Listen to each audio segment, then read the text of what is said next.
สบายดีพี่น้องหมดสุขุสุคนมื้อนี้ก็สิแต่งหน้าตาเนี่ยเด้อพี่น้องเด้อ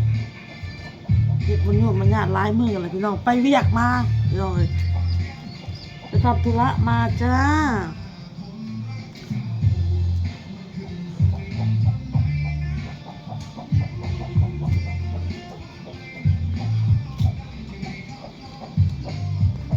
หน้าไปเปิดเพลงพี่น้องไปเปิดเพลงพักที่สิบ่ติดลิขสิทธิ์ดอกก็ผมปลาปิ้งกับปิ้งกับจำนะรู้ข่าว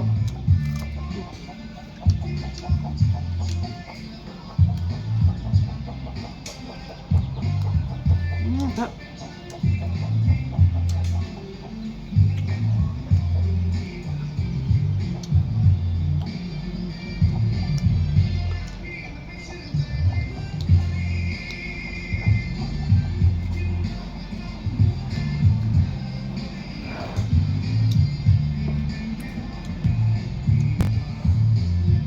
ทีแรกอ้นว่าสิตำหมักแตง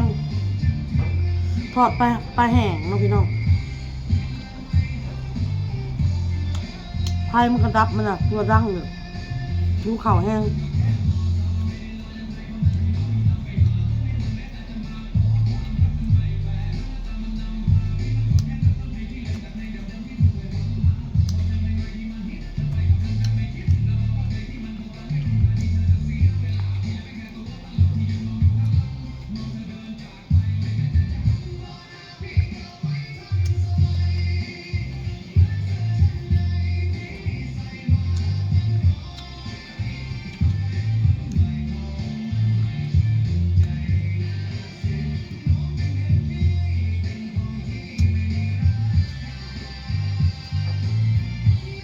ดูข่าว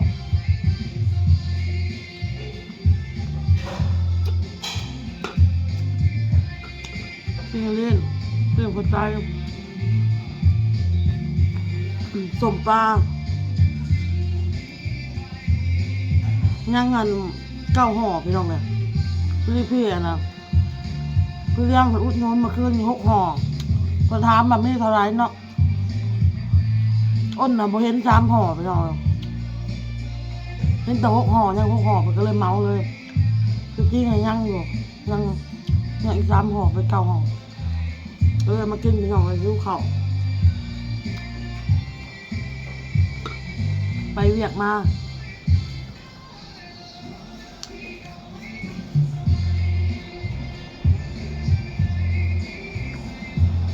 พอกับไปแล้ว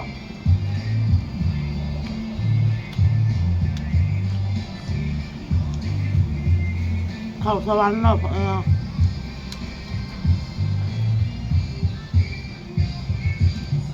ไปงานแต่งชาย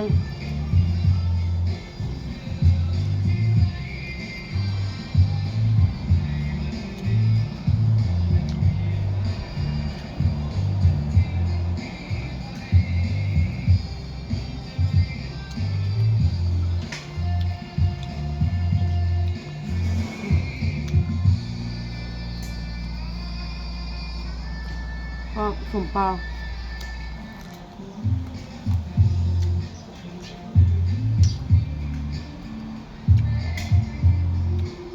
เมื่อวานเนี่ย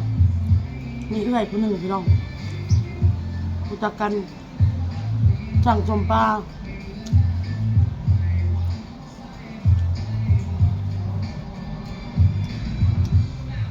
โทรมาสมปลาเมื่อเราบอกอ้นว่ายังเนาะ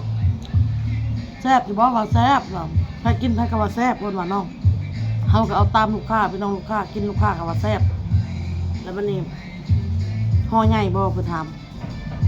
ก็พอกินอยู่ใครกินกับใครก็ว่าพอกินห่อ10,000อ้นว่า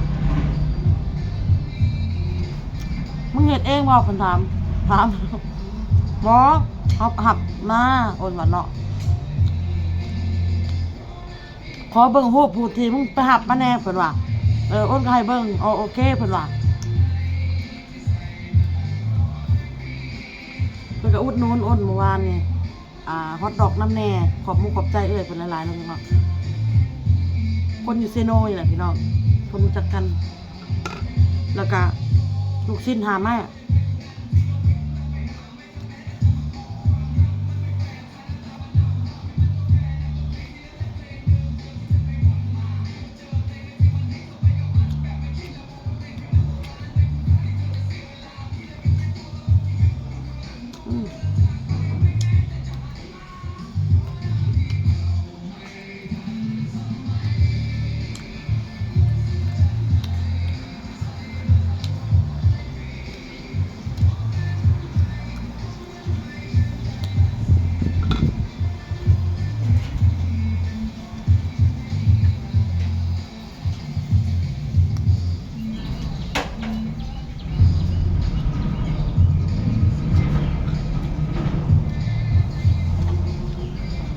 ข้าวแรกก็คือตกเครื่องตู้ออกตาก็คือสักต่อยตกเครื่อง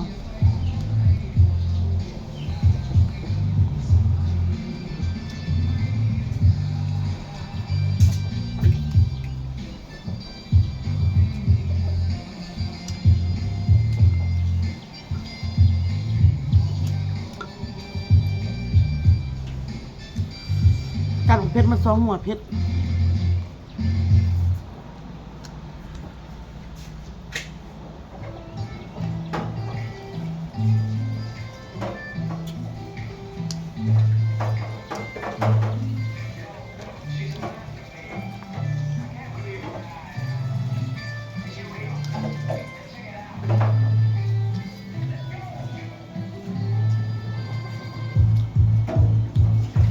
ซื้อเด้อใครซื้อเลขมาดิบอก เลขยังมาเนี่ย 12หา2กับ2 พอแบบใหม่เนาะ อ้าวเพราะว่าต้องมาเป็นเมตนาหมอเลขกับเด้อหา12หา2เด็กมากแน่นอนชัวร์100%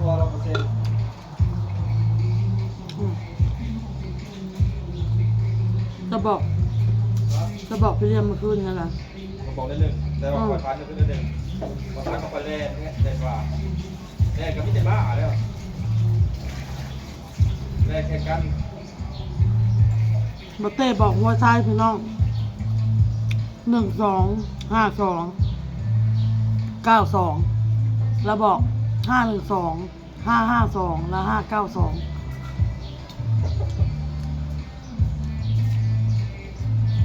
แต่เลขละหมักนะ สบายดีพี่น้องสบายดี เรียกบอเต้หมักอ่ะในใจ3272แล้วมานอนมาคืนนี่ละพันแล้วพอตีมาเป็นเลขเป็น125292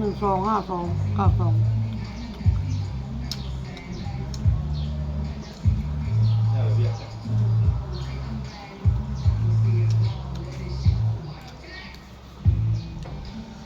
ออโต้อะบอกเลย065ออโต้บอกขอเรียกนะออโต้มาคืนอย่างที่ออกขอหวยมันบอก065มันกดเป็นตัวเลขให้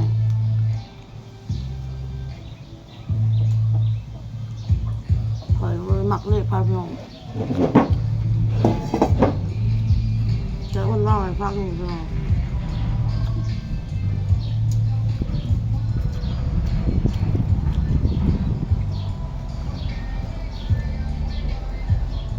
หมักเล็กจะคล้องไรกว่าหักบริซื้อหรอกน้องว่าซื้อบริซื้อ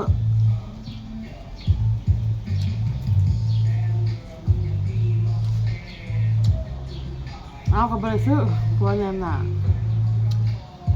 พอจะค้นมือกระเป๋าค้นมือรถในโทรศัพท์ค่ะ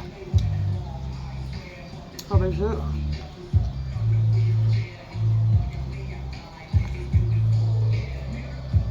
สมปลาค่ะปิ้งให้มันชุกเอามากินกระแซบซุ่มยึบกระแซบ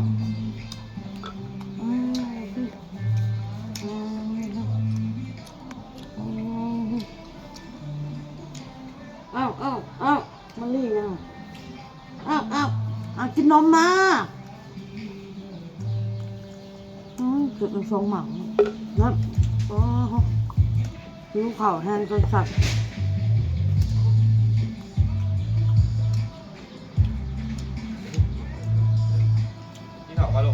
นข้าวเลย อ้าว กินแล้วข้าวหัวไข่ตอนนี้ อ้าวกินขวดไข่แล้วเหรอ กินดอกอย่าป้อนบอก เหมือนขึ้นแล้วอ้าวก็ไปป้อนเขาลูกบอก มันป้อนแล้วมันแล่นแล้วก็บ่ได้กินเลย อันนี้ตามน้ำจิ้มไว้ จิ้วไปจิ้วกินข้าวไปจิ้วมาพอป้อนไปจิ้วมา ไปแล้วพี่น้องกินนี่ค่ะพอกินหนา จิ้วมา จิ้วข้าวไปเลยนะกุหลาบมากสิตากผ่าแล้วเรียบร้อยเลยออกไปขายของคือเก่าพี่น้องเลยคลิปนี้ก็ล่าแล้วเด้อพี่น้องเด้อพ่อคลิปหน้าพี่น้องสบายดีพี่น้อง